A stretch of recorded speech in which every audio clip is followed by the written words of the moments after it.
దేవుని పరిశుద్ధ నామమునకు మహిమ కలుగును గాక. Good morning friends, how are you? ఎలా ఉన్నారు? బాగున్నారా? దేవుడు మిమ్మల్ని దీవించును గాక. ఈ ఉదయకాలాన్న మనము దేవుని వాక్యాన్ని ధ్యానిద్దాం. ఉపవాసము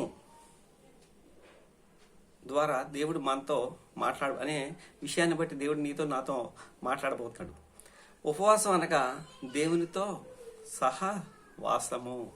ఉపవాసము అంటే దేవునితో కలిసి ఉండటము, దేవునితో సమయాన్ని హెచ్చించటం, దేవునికి సమయాన్ని ఇవ్వటము, ఆయన ప్రసన్నతను, ఆయన సన్నిధిని మనం అనుభవించటం అనేదే ఉపవాసం. దేవుడు ఏం చెప్తున్నాడు అంటే, యెషయా గ్రంథం 58వ అధ్యాయంలో 3వ వచనం అంటాడు, మేము ఉపవాసం ఉండగా నీవెందుకు చూడవు? అక్కడున్న వారు దేవుణ్ణి ప్రశ్నిస్తున్నారు. ఇశ్రాయేలు ప్రజలు, ఆ రోజున యూదా ప్రజలు దేవుణ్ణి ప్రశ్నించేట్టుగా మనం చూస్తున్నాం. మేము ఉపవాసం ఉండగా నీవెందుకు చూడవు? మేము మా ప్రాణములను ఆయాసపరుచుకొనగా నీవెందుకు లక్ష్య పెట్టవు అని అందురు. మీ ఉపవాస దినమున మీరు మీ వ్యాపారములు చేయుదురు, మీ పనివారి చేత కఠినమైన పని చేయింతురు. ఉపవాసం అనగా దేవుని ప్రసన్నతను అనుభవించటం. ఉపవాసంలో ఉన్న వ్యక్తి దేవునికి ప్రార్థించాలి, వాక్యాన్ని ధ్యానించాలి. ఈ లోక సంబంధమైన విషయాల మీద మనసు ఉంచకూడదు. ఈ లోక సంబంధమైన వ్యాపారాల మీద దృష్టి నిలపకూడదు. మన దృష్టి, అందుకనే అంటాడు కదా, మన పౌరస్థితి ఎక్కడ ఉంది? పరలోకమందు ఉంది. మన పౌరస్థితి మనము ఈ లోక సంబంధం కాదు. మనం ఏమైనా ఈ లోకానికి సంబంధించిన వాళ్ళు అనుకుంటున్నారా? అలా అనుకుంటే అది మన భ్రమే.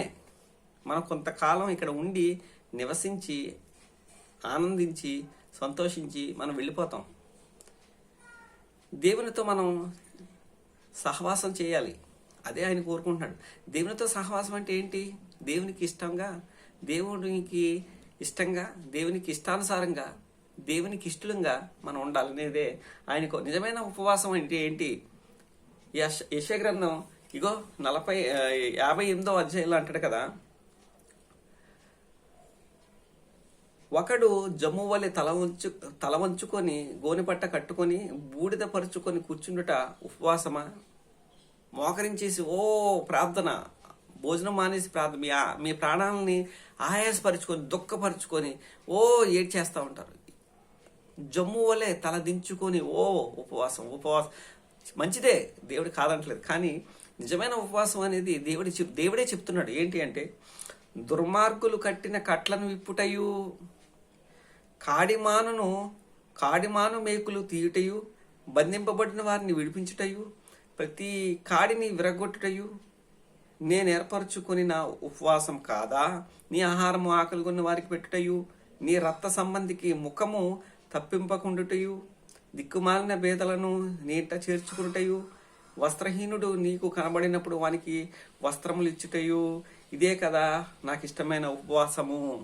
దేవునికి ఇష్టమైన ఉపవాసం ఏంటి అని అంటే, బంధింపబడిన వాడిని విడిపించుట. ఈ విషయాన్ని మనం జ్ఞాపకం చేసుకుందాం. ఈ విషయాన్ని మనం ఒకసారి ఆలోచిస్తే, బంధింపబడిన వాడు ఎవడు? పాపంలో ఈరోజు ప్రతి ఒక్కరు, చిన్నల కానించి పెద్దల వరకు బంధించబడిపోతున్నారండి.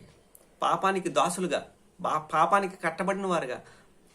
చిన్న వయసు లేదు, పెద్ద వయసు లేదు, అందరూ వ్యభిచారం. చిన్న వయసు లేదు, పెద్ద వయసు లేదు, అందరూ త్రాగుడు.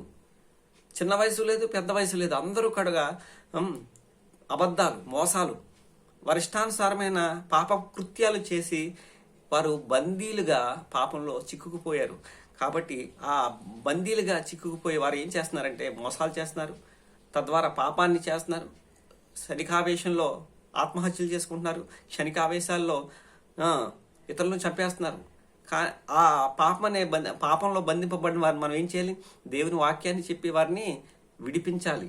అలాగే ప్రతి వాడి కాడి పాపం అనే కాడి కిందకు వెళ్ళిపోయిన ప్రతి వాడిని దేవుని వాక్యం చెప్పి దేవుని వాక్యంలో ఉన్న సత్యాలను వారికి గ్రహింపచేసి ఇది దేవుని మనసు, ఇది దేవుని కట్టడ, ఇది దేవుని ఆజ్ఞ, వచ్చేయండి ఆ కాడి కింద వద్దు, ఆ పాపం కింద వద్దు అని చెప్పి దేవుని వాక్యాన్ని ప్రకటించే వారిని దేవుని వాక్యంలో వారిని నిలబెట్టి నడిపిస్తే దేవుడు సంతోషించేవాడిగా ఉన్నాడు. ఇంకేమంటాడు? నీ ఆహారాన్ని ఇతరులకు పెట్టు, ఆకలి కొన్న వాడికి నీ ఆహారాన్ని పెట్టు.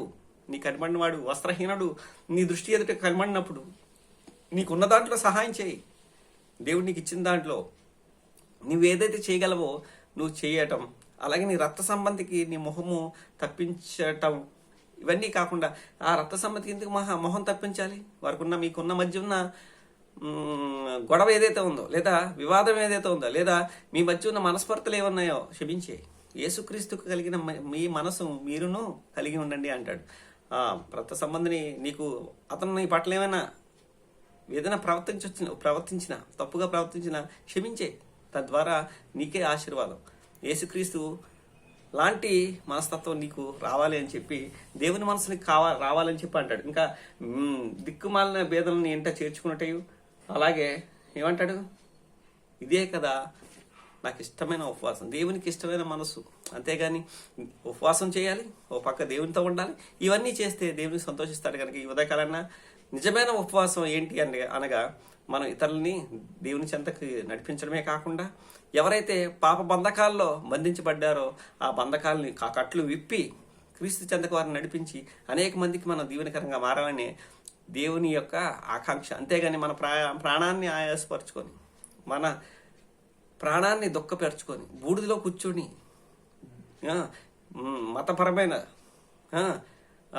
ఆదివారపు క్రైస్తవులుగా మనం ఉండిపోవడానికి వీల్లేదు. ఈ వినికిడిలో ఈ ఉదయకాలన్నా ఈ మాటలు వింటున్న మీరు నిజమైన ఉపవాసంగా దేవుని ఆత్మతోనూ సత్యంతోనూ ఆయన ఆజ్ఞల ప్రకారంగా ఆయన చెప్పిన మాటలను దృష్టిలో పెట్టుకుని అనేక మందికి దీవెనకరంగా క్రీస్తు చెంతకు నడిపించేవారుగా మీరు అందరూ ఉండాలని ఈ ఉదయకాలన్నా దేవుని మాటలు తెలియజేస్తూ మీ Anand Kumar. God bless you each and everyone. Thank you.